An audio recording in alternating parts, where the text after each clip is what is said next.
Tercera llamada. Por favor, apaguen teléfonos. Iniciamos.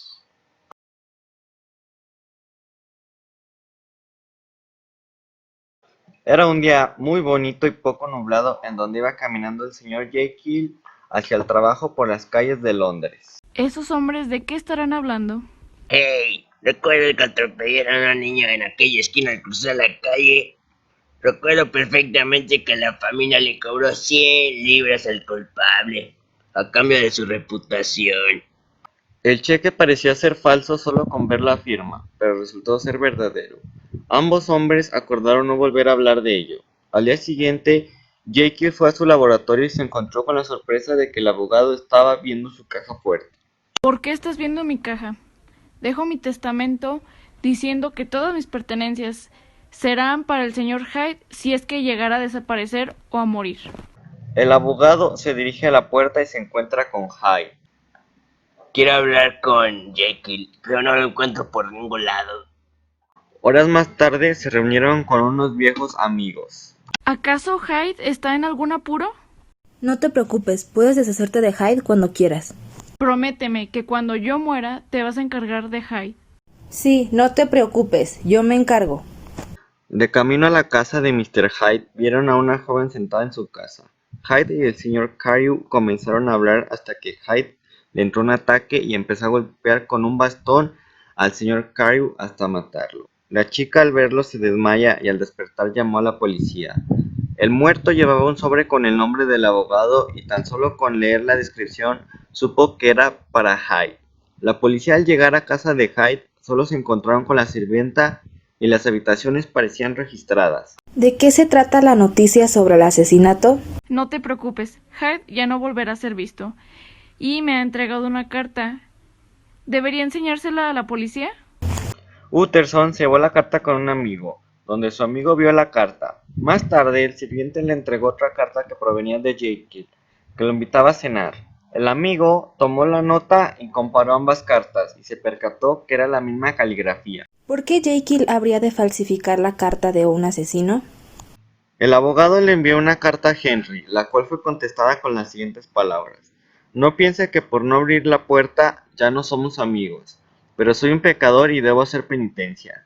Días después, Lanyon murió. Utterson abrió un sobre que Lanyon solía tener, que decía, solo para Utterson, en caso de que muera antes que yo, debe de ser quemada la carta sin ser leída. Utterson abrió el sobre y dentro de él había otro igual que decía, no abrir antes de la muerte o desaparición de Henry Jekyll. Esto estremeció a Utterson ya que Jekyll no estaba desaparecido y seguía con vida. A pesar de la curiosidad, Utterson no decidió abrirla, haciendo caso a la inscripción. Horas después se reunió con su amigo Enfield. El otro día estaba paseando por la calle del Callejón de la Puerta y vi la casa de Jekyll. Deberíamos ir. Fueron a ver las tres ventanas del despacho de Jekyll. La ventana del medio estaba abierta y se podría apreciar el rostro de Jekyll. Utterson y sus amigos se quedaron hablando hasta que de pronto Jekyll se empalideció, se asustó y salió corriendo hacia la ventana. Ambos quedaron paralizados. Poole, el mayordomo de Jekyll, visitó a Utterson, pues al doctor le pasaba algo, así que Utterson y Poole fueron a su casa. Ambos intentaron hablar con él. Aparte de no dejarlos entrar, tenía una voz muy rara. Jekyll le pasaba notas por debajo de la puerta a Poole pidiendo productos y quejándose de los que le había llevado no eran puros. ¿Me podría prestar una de esas notas? ¿Y por qué pidió una sustancia que la vendieron por última vez antes de empezar los problemas? Ambos hombres comenzaron a discutir diferentes posibilidades, hasta que coincidieron en una sola idea. El hombre detrás de la puerta es Hyde. Se disponen a entrar bien armados para descubrir quién estaba detrás.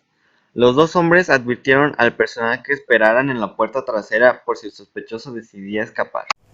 Hay que dirigirnos al quirófano. Al derribar la puerta del quirófano estaba el cadáver de Hyde y en la mesa había un sobre, y dentro de él 3 más.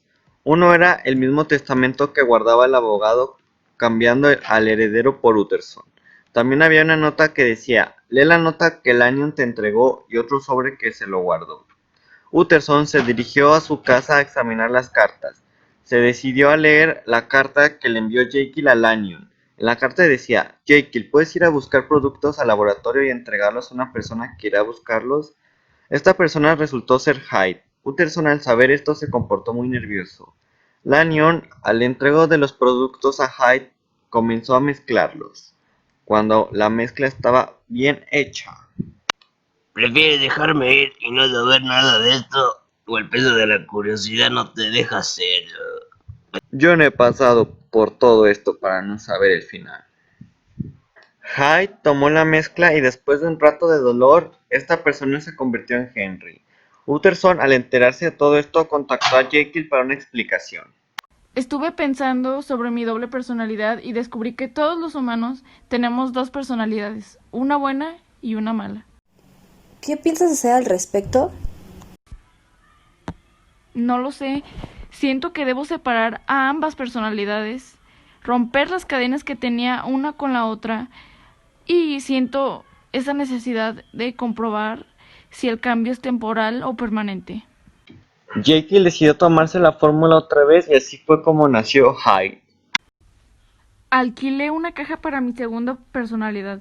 Les advertí a mis sirvientes que Hyde tendría poder absoluto en mi casa e incluso visité mi casa como Hyde. Un tiempo después me enteré de la maldad que Hyde tenía y eso me llevó a abrirle una cuenta de ahorros a su nombre e inventarle una firma. Ya que una vez Hyde tuvo que pagar un cheque a una familia con el nombre de Jekyll. Un día, en su habitación, como Hyde, sabiendo que se había dormido siendo Jekyll, pero eso lo asustó mucho, descubrió que Hyde había matado a una persona respetada. Intentó reprimir a Hyde mientras estaba en un cuerpo, pero empezó a sentir esa sensación de dolor cuando se tomó la poción, pues se había convertido en Hyde sin ayuda alguna. Él no podía ir al laboratorio por los productos necesarios ya que la policía lo buscaba y así se quedó en un hotel. Decidí enviarle una carta a Lanyon para que fuera a buscar los productos a su casa. Se tomó la fórmula y volvió a casa. A cada minuto que pasaba me era más difícil mantener la apariencia de Jekyll, pues siempre que dormía despertaba con la forma de Hyde, pues las sales que ocupaba para la mezcla se estaban empezando a terminar.